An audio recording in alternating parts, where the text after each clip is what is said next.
Vamos a esperar que esto grabe bien. Va a ser un lío si no grabo. Va a ser un lío bien grande, pero ya yo lo puse a grabar, vamos a ver. Faltan dos más. Ujú. Le voy a dar varias, yo lo voy a ir revisando. Ustedes me avisen cuando vaya como media hora más o menos, para yo Ajá. pararlo, a ver si no hubo problema y después lo sigo grabando y así lo subo en dos partes también, a ver si no me da problema con la grabación. Está heavy. Bueno, pues vamos a empezar. Dale. Alright, alright. Entonces, señores, vimos el metabolismo del alcohol en la clase pasada. Hoy vamos a empezar con todas las vías metabólicas. La primera vía que vamos a ver la vía glucolítica, vamos a ver todas las vías alternas, o sea, todas las vías que salen de la misma vía glucolítica. Eh, Vamos a ver todas las vías primero, todos los metabolismos, tanto el metabolismo eh, de los monosacáridos como de los lípidos, de las proteínas, y después al final vamos a hacer la integración, vamos a hacer un resumen, o sea, vamos a repasar todas las vías viendo la integración de todas las mismas dependiendo de los estadios metabólicos, o sea, si estamos en resting eh, state o si estamos en fasting. Entonces, vamos a empezar con la vía glucolítica. Ok. Entonces, señores, lo primero es lo siguiente, o sea, la glucólisis, este proceso se va a llevar a cabo cuando estamos en un estado en un fed state, o sea, cuando comemos. Entonces, cuando ingerimos glucosa, eventualmente esa glucosa va a ser absorbida por el intestino y para llegar a la célula va a necesitar un transportador para entrar a la célula. En el caso del enterocito, en el caso del enterocito, ese transportador va a ser el SGLT, que es un subportador de sodio y glucosa. Eso es en el caso de los enterocitos. En el caso de otras células del cuerpo, vamos a tener que esos transportadores van a ser los GLUT, que son los transportadores de glucosa, glucose transporters. Y hay diferentes GLUTs. El GLUT1 y GLUT3 son los transportadores basales, o sea, esos se encuentran en todas las células y se encargan de el uptake de glucosa general normal de todas las células. Tenemos el GLUT2, que es un transportador que se encuentra en las células beta pancreáticas. Entonces, este transportador, junto con la glucoquinasa, que se encuentra en la célula beta pancreática también, se encargan de regular el uptake, bueno, se encargan de regular el uptake ya de glucosa cuando está bien elevado. O sea, porque este transportador, este GLUT2, tiene una Km elevada, lo cual significa que tiene baja afinidad por la glucosa, o sea que debe de haber altas concentraciones de glucosa para que este funcione, eh, para que este permita una entrada significativa de glucosa.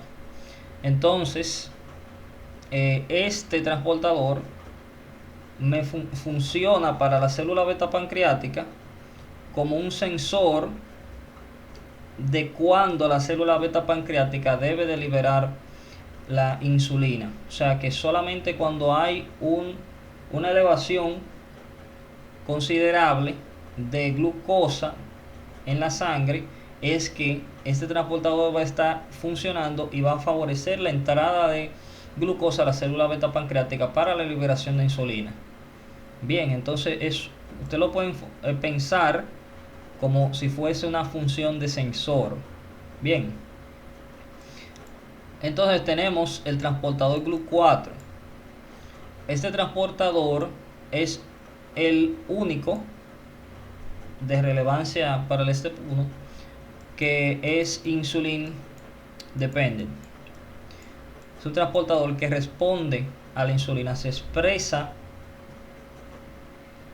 se localiza en la membrana plasmática celular cuando hay insulina en el cuerpo, en circulación. Este transportador se va a encontrar en el tejido periférico, tanto en el tejido muscular como en el tejido adiposo. Bien, entonces estos transportadores se encuentran en vesículas que cuando en respuesta a la insulina, estas vesículas llegan a la membrana plasmática y se localizan, y estas vesículas con los transportadores lo localizan en la membrana plasmática y permiten la entrada de la glucosa a el tejido periférico, al tejido muscular y al tejido adiposo.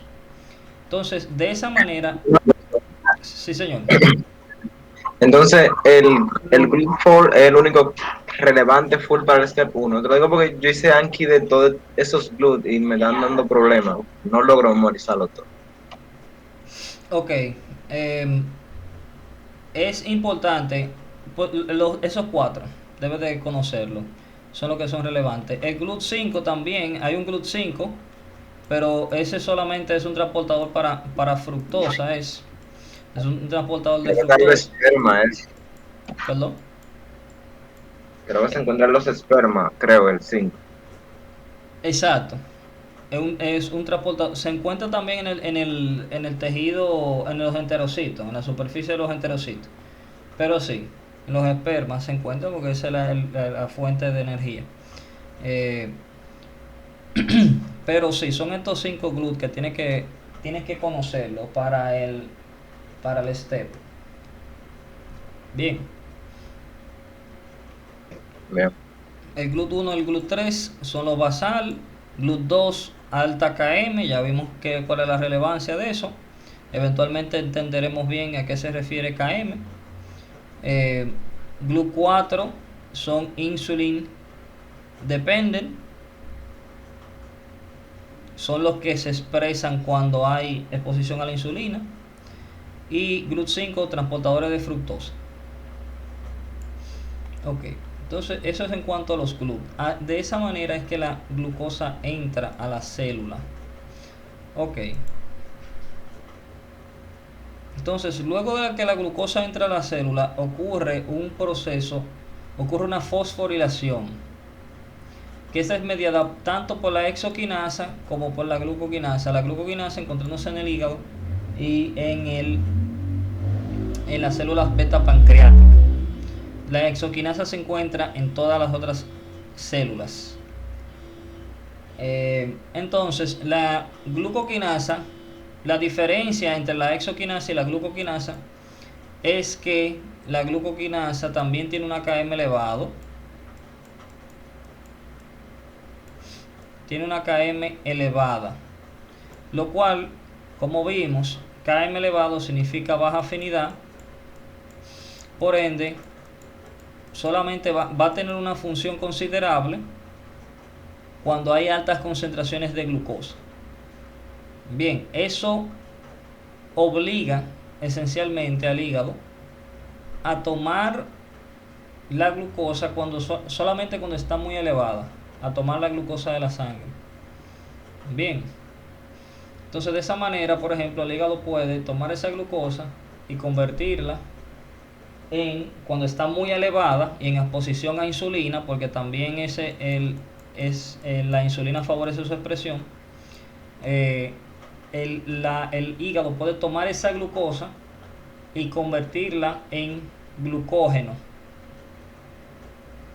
Bien, convertirla en glucógeno para almacenarla, para ser utilizada ya para hace la glucogenogénesis, ya para que cuando esté en un fasting state esa glucosa almacenada en glucógeno por glucogenólisis sea devuelta a la sangre. Bien, entonces de esa manera el hígado puede tanto con la glucocaine, o sea, con la glucocaine principalmente, hacer este efecto de que solamente cuando hay mucha glucosa él la tome de la sangre. Entonces eso es una relevancia, eso es un dato importante que deben de conocer de una diferencia de estas dos enzimas. Entonces miren qué sucede.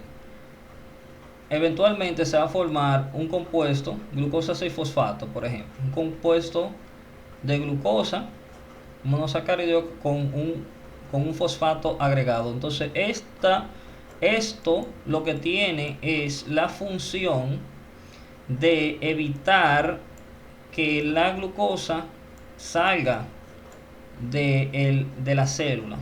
Bien, cuando los compuestos están fosforilados no pueden atravesar la membrana celular porque están cargados. Bien, tienen una carga negativa neta por el grupo fosfato. Entonces no pueden atravesar la membrana celular de manera libre. Bien, entonces esto bloquea, o sea, los retiene a todos los compuestos dentro de la célula. Eso tiene su relevancia. Vamos a ver por qué eso es relevante más adelante. O sea, eso explica ciertas patologías. O sea, nosotros tocamos eso cuando hablamos de el refeeding syndrome, por ejemplo, ¿verdad? Que yo les mencioné que, por ejemplo, en el refeeding syndrome, cuando ya hay insulina, todo ese fosfato pasa a la célula para ser utilizado por quinasas. Entonces ya ese grupo fosfato, o sea, todo ese fosfato de sérico pasa a ser, se queda dentro de la célula y por ende se disminuye el fosfato a nivel sérico. Entonces parte de esto es que están atrapados, se atrapan en todos estos compuestos que tienen fosfato. Bien, entonces esa es la relevancia de esto. Ok. Entonces, señores, miren, la glucosa 6-fosfato por una isomerasa se convierte en fructosa 6-fosfato. Y aquí hay un punto de regulación que es el principal punto de regulación, es el rate limiting step de la glucólisis. Es el rate limiting step. ¿Saben lo que significa eso? Rate limiting step. Son lo que regula todo el proceso de la vía. O sea, De la vía completa. ¿Pero por algo qué? así. ¿Por qué? Te lo digo en ese caso, por ejemplo. Uh-huh. En ese caso, la fructoquinasa 1 es la rate limiting enzyme porque es la que te va a decir si va a o a gluconeogénesis o a glucólisis, algo así. Ok. Va por ahí, pero... Es como ahí donde se regula, de que si tú vas arriba o abajo. Ok. Está cerca la respuesta. Cuando hablamos de un rate limiting step en un proceso bioquímico, en una vía, estamos hablando de del punto donde de todas las reacciones, la reacción más lenta. Bien, la reacción más lenta de todas las reacciones de la vía glucolítica, la más lenta es el rate limiting step, porque la reacción, la vía va a ser tan rápida como su punto más lento, ¿verdad que sí? Porque si este proceso ocurre rápidamente y el proceso de isomeración ocurre rápidamente, vamos a por ejemplo a decir que no es ese. Vamos a decir que el rate limiting step es este. Por ejemplo, vamos a decir que ese es el rate limiting step. Entonces todos estos procesos van a ocurrir rápidamente y todos estos también. Pero la reacción va a ir tan rápido como esta vaya, porque es que esta es la más lenta de todo el proceso. Entonces, ese es el caso de aquí. Bien, ese es el caso de la PFK1, es la más lenta, por ende es rate limiting step. Y es el caso porque tiene regulación para, como tú muy bien dices, para la glucólisis y para la gluconeogénesis. Entonces, ¿cómo se da esa regulación? Se da a través de este compuesto, el fructose 2,6-biphosphate y la PFK2. Entonces, miren cómo es aquí, miren este gráfico aquí. Entonces tenemos el fructose 6-phosphate acá. Tenemos el fructose 6-phosphate. La PFK2, que es la phosphofructokinase 2, va a estar activa en el fed state, o sea, cuando hay insulina. Esta enzima va a estar activa y va a generar fructose 2,6-biphosphate. Este compuesto es un estimulador de la PFK1. Bien, estimula la PFK1. Entonces, lo que te está diciendo es que cuando solamente este proceso, esa vía va a continuar hacia la glucólisis cuando hay insulina que permite la generación de este compuesto, porque si no, no se va a estimular la PFK1. Bien, la regulación es a través del fructose 2,6-biphosphate. Francis, ¿sabes a qué eso me recuerda? A la Black Opera, esa regulación. ¿Por qué te recuerda eso? Me recuerda porque si, por ejemplo, tú estás en feeding state, la vía va a glucólisis. Pero si tú estás en fasting, ahí digamos que se disminuye. O sea, es la regulación, se parece al lack operon. Como cuando hay glucosa, esto se inhibe. Cuando no hay, pasa esto, pasa lo otro. Exacto, exactamente.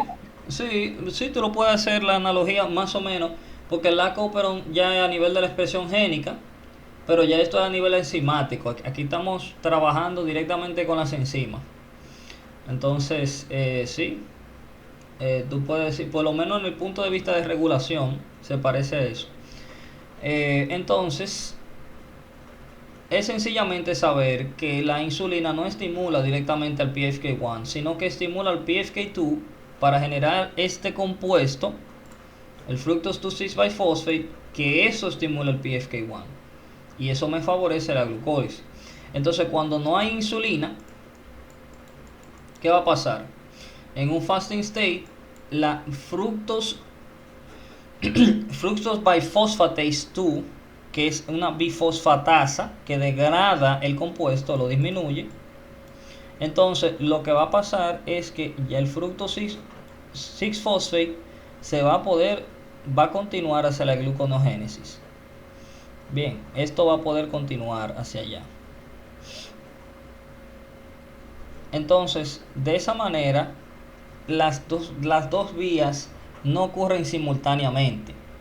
Bien, de esa manera, la presencia de la insulina o la ausencia hace que solamente esté ocurriendo glucólisis o solamente esté ocurriendo gluconeogénesis. Bien, no pueden ocurrir ambos procesos al mismo tiempo. ¿Todo claro hasta ahora?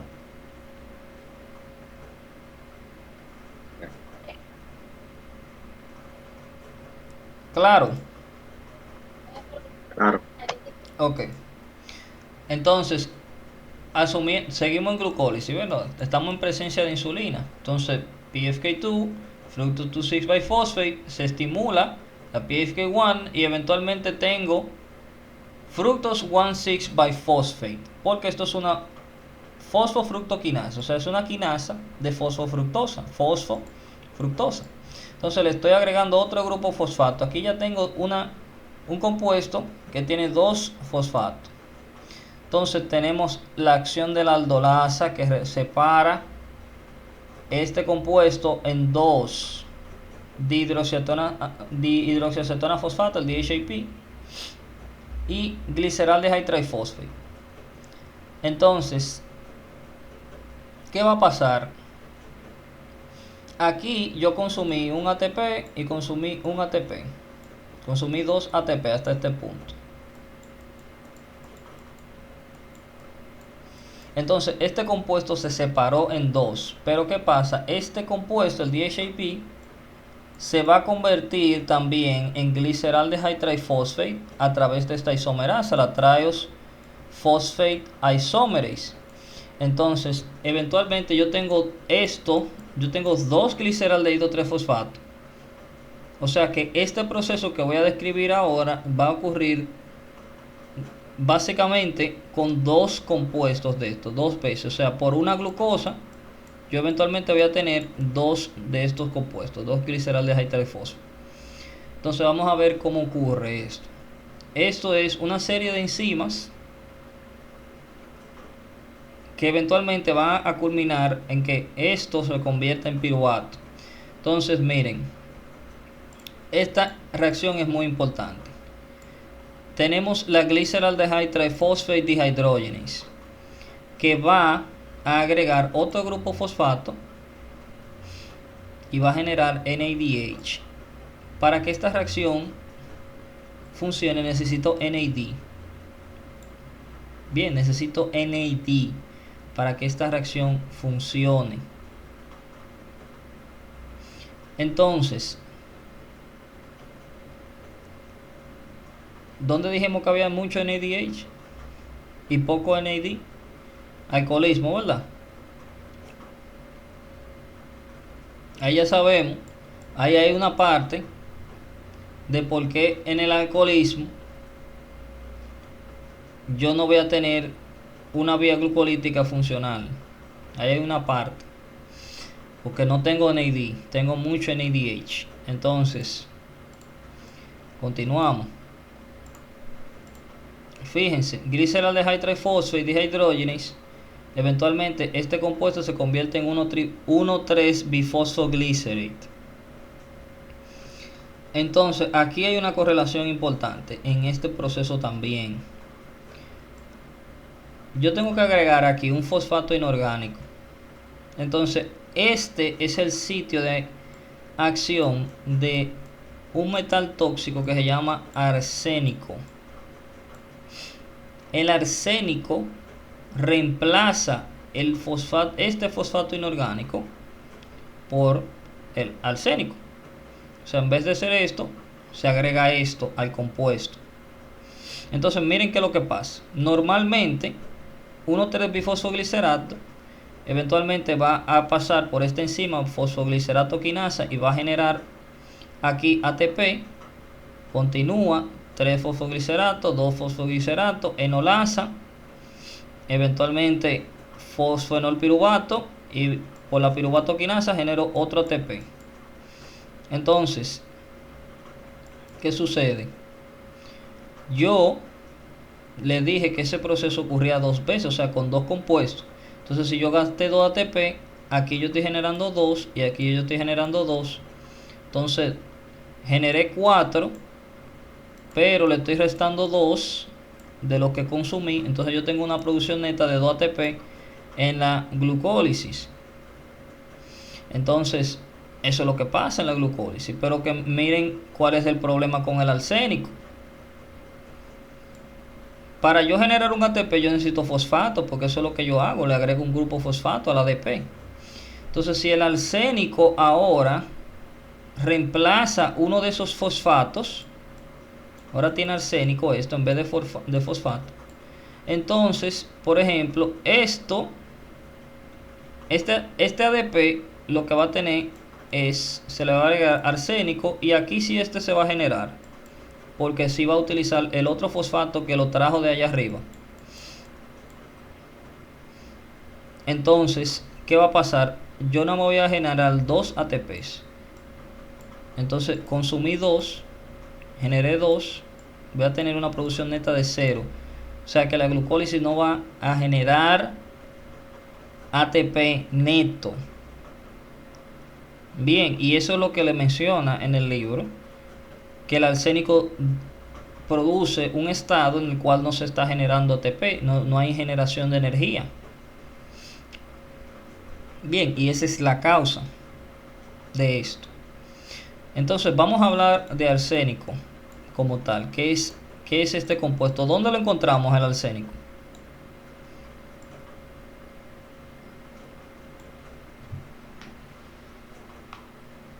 Hello.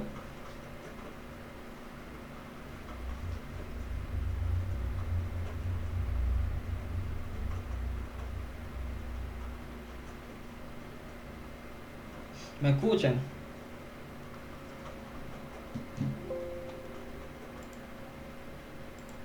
Sí, te escuchaba. Ah, pero dígame, porque yo pensaba que era que no se estaba, yo pensaba que yo estaba hablando aquí y no se estaba escuchando. Dame ver. No, se está escuchando, se está escuchando. Ah, está bien. Dame pararlo aquí. Para